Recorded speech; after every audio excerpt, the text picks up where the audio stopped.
Hi guys, welcome back to the channel. Today we're going to go over my entire flip process on this 2005 Range Rover. First, we're going to go over everything that's wrong with it, then we're going to fix it, then we'll go over my numbers into the project, and then once it sells, we'll calculate my final profit. My name is Jeremy, this is Region Automotive, and let's get to work.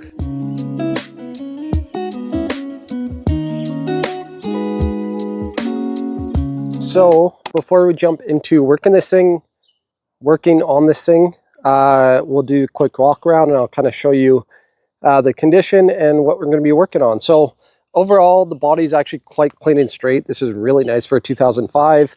A little bit of damage there on the front bumper. The tires are in good condition, which is great. Yeah, the body's really clean and straight. No rust around the fenders, which is pretty common for these. Kind of has like these cool off-road light guards. Same thing on the other side, it's pretty clean.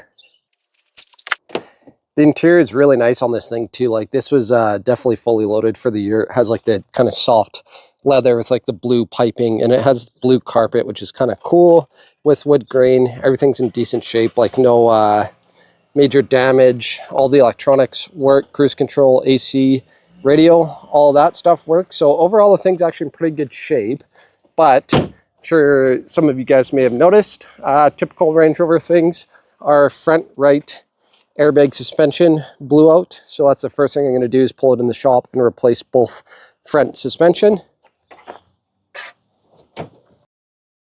And just a couple small things under the hood. It's missing the hood strut, so I have those already. So I'm going to put those on quickly, and then we need a battery, so it's not a big deal. So I'll just throw in a new battery, get it in the shop, and let's start on our front struts here.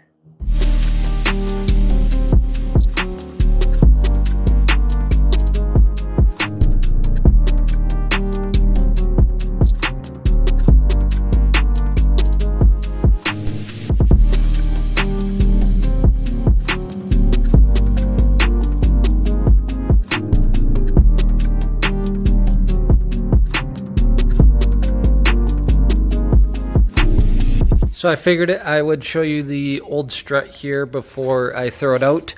For one, looks like this has been replaced, or the other one, because this is a different brand, Delphi, than the driver's side. So yeah, if I turn it over here, it has some marking on it, like 03 Range Rover. So I think someone's replaced this with a used strut. It's probably just too expensive to replace back in the day, because nowadays, obviously, there's so much aftermarket options. But yeah, so for one, you can see how the bags get like kind of dry rotted there.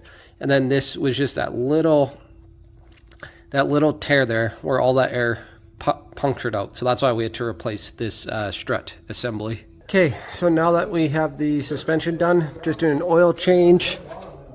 Oil's kind of dark. I don't know when it's been changed. Doesn't look too bad, to be honest, but anyway, I'm going to do a fresh oil change for the next buyer. Well, at least Land Rover got something right. The oil filter is right on the top here, so that's quite convenient to change it. Drain plug wasn't too bad.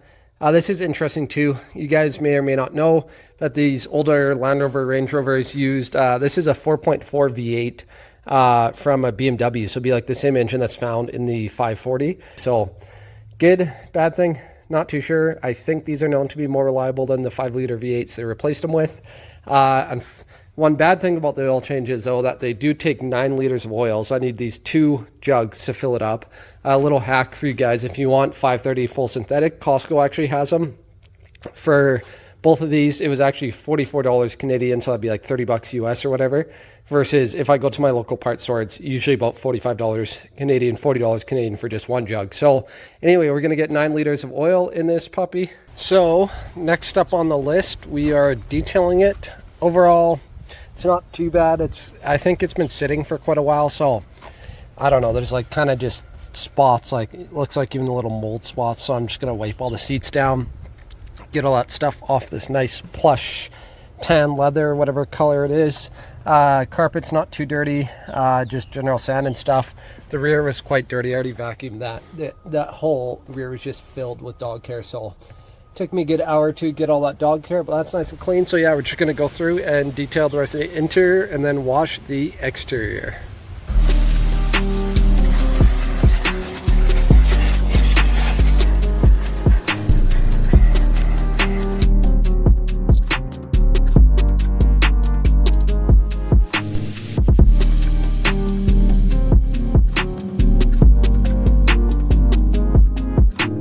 so now we have this thing nice and clean.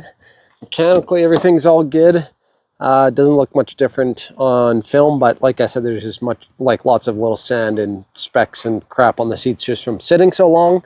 But yeah, we got it all mechanically good. I'll show you here too. I'll fire it up just to show you how good it runs. Fires right up. All the dash lights will go off. Parking brake is up, and then my seatbelt's off. So anyway, fires up, runs good, drives good. We actually have a couple contacts who are interested, so I'm not going to take photos and list it just yet. So I'll let you guys know if we end up selling it. All right, guys, the Range Rover has sold. So let's discuss our numbers into the project. And as I mentioned earlier, we were able to sell it in town. We just live on my grandfather lives on the highway in town. So sometimes I want to be listed classified, like on the classified ads, we'll just park it on the highway, put a for sale sign, get calls. So a guy in town bought it that way. So that worked out in the same town as the shop. So I didn't really have to transport it around, and is like on the highway maybe for 2 or 3 days, and it sold pretty quick. And once I go over our numbers here, the project went pretty well as well. So the initial purchase was $1,700. Again, that's pretty low purchase, and it was a guy in town that actually reached out to me that wanted to sell it, and that's the price he offered. So I said, took a look at it, looked good, so I said sure, why not. So I got it for $1,700.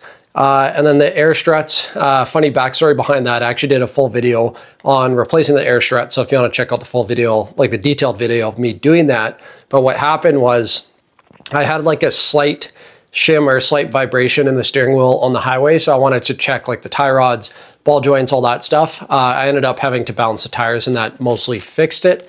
When I was going to inspect it, I went on my scanner to put the vehicle in service mode, and what it did, it kind of like raised up all the suspension. It's going to like pump up the whole system and lower it down. And as it's pumping up, I heard like a huge whoosh of air coming out of the front passenger side. So it blew one of the front airbags. The ironic thing is, it blew one of the airbags when I was trying to put it in the mode that protects the airbags. So when I bought it, it wasn't anticipated that I need to replace the suspension, but I got it for such a cheap price, it kind of worked out. So anyway, those struts were $320. Battery, I was having issues with the battery draining, so I just replaced it, $110. And then I replaced the hood struts and the rear tailgate struts, like the hatch struts. Those were $60. Did an oil change on it. That was $75. The guy who bought it from me, his insurance company required an inspection, so I got that done for him. That was $65. And then the guy who inspected it noticed one of the headlights was out, which I didn't notice while I was going through it. So I just ordered it after the fact to help the guy out. So anyway, that was $20 for the headlight bulbs. So if you add all that together, that puts my total cost of $2,350 into the project. And then again, the magic of that highway, like these cheap vehicles just go like hotcakes on the highway. Like I'm always trying to find vehicles to replenish on that highway. Cause yeah, I was asking $6,900, and then this guy came, took a look at it and asked me what my bottom price was. I said $6,500, and he said, sure, why not? So I sold it to him for $6,500. So if you take the sale price, $6,500 minus cost, $2,350, that gave me a profit of $4,150, which is really good on that one. I think that's probably one of my best as far as like percentage profit gained and time goes. Like I'm thinking of that Nissan Frontier. I made a little bit more money, but I had more money invested to it. But anyway, can't complain with that $4,100 profit. Again, that kind of just started with the buy that was offered to me. So yeah, hope you guys enjoyed the video. Stay tuned. I have another flip video I'm doing, and I'll let you know right now that I picked it up and there's a bit of drama getting it home, so definitely stay tuned for that one. I'm currently on the side of the big highway going in and out of my city. So I literally just bought this van. Right now I'm just waiting for my tow guy. He's gonna tow it back to the shop, and then we'll get into it and see what kind of damage we did. Hope you liked the video. Don't forget to like, comment, subscribe, and have a good day.